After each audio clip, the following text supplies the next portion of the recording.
Pemerintah melalui Menko Polhukam Mahfud MD dan juga Deputi 5 Kantor Staf Kepresidenan KSP, Ibu Jaleswari Pramodawardhani, mengklaim bahwa keputusan Presiden penyelesaian non-judisial pelanggaran hak asasi manusia berat masa lalu adalah terobosan pemerintah.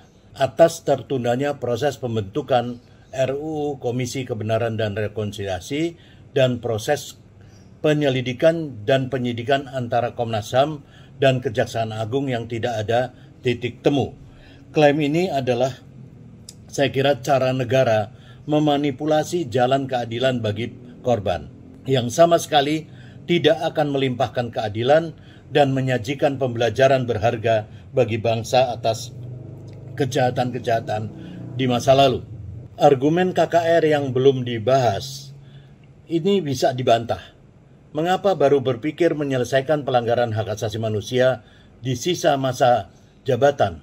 Padahal sejak awal menjabat, bahkan sejak era Presiden SBY, baik melalui One Team Press RI maupun melalui Menko Polhukam, desakan, aspirasi, diskusi, dan langkah-langkah penyelesaian pelanggaran HAM berat masa lalu ini sudah dibahas. Ya, saya menjadi semacam saksi sejarah bahwa baik Komnas HAM, NGO hak asasi manusia, para korban, dan beberapa elemen masyarakat ini berkali-kali mengadakan semacam pertemuan sejak One Team Press itu Pak Albert Hasibuan, kemudian juga sempat dengan Pak Sidarto dan Ibu Adi Ningsih, lalu kemudian juga dengan almarhum Adnan Buyung Nasution, kembali lagi terakhir kepada kami berdiskusi lagi dengan Pak Sidarto dan Subroto, ya, dan kami menghasilkan satu rumusan yang sebetulnya sudah cukup memadai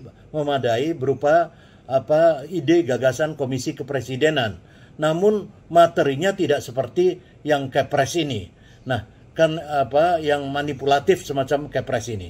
Nah, itu tetapi berkali-kali elemen korban juga ikut, termasuk kelompok masyarakat sipil yang dimintai pendapat.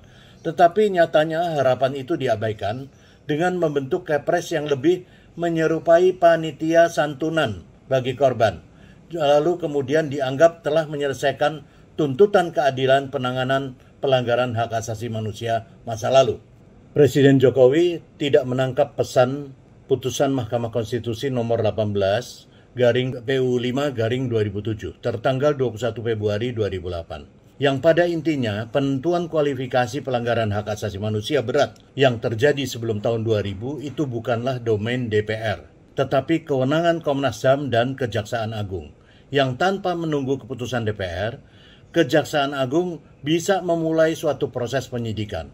Tugas DPR kemudian hanyalah merekomendasikan pembentukan Pengadilan Hak Asasi Manusia kepada Presiden Republik Indonesia. Dengan demikian, jalan penyelesaian yudisial sebenarnya tidak ada kebuntuan seperti disebut oleh Menko Polhukam.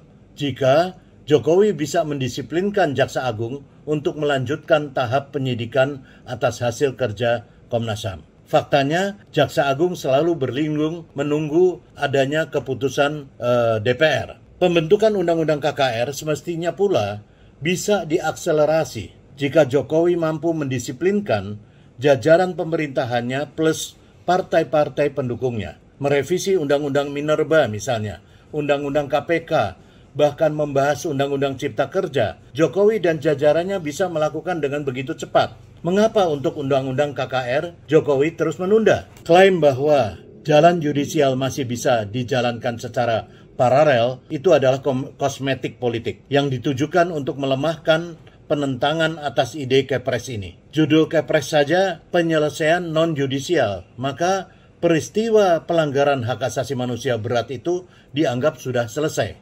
Seharusnya pilihan judisial atau non-judisial ini adalah produk akhir setelah sebuah komisi yang mengungkap kebenaran pelanggaran hak asasi manusia berat selesai bekerja. Itu yang saya sebut sebagai Komisi Kepresidenan tadinya. Bukan sejak awal ditetapkan jalur non-yudisial, karena itu artinya menegasikan jalan keadilan yang lebih objektif, yakni jalur yudisial. Dari seluruh jejak advokasi penyelesaian pelanggaran hak asasi manusia berat masa lalu, tampak Presiden Jokowi lah yang paling lemah secara kepemimpinan. Sehingga ide dan rencana pemutihan pelanggaran hak asasi manusia bisa diakomodasi dan menjadi kebijakan Presiden. Posisi Mahfud MD dan Jaleswari Pramodawardhani dapat dipahami dan sudah seharusnya membela produk kerja Presiden Jokowi, sekalipun itu berpotensi memanipulasi keadilan.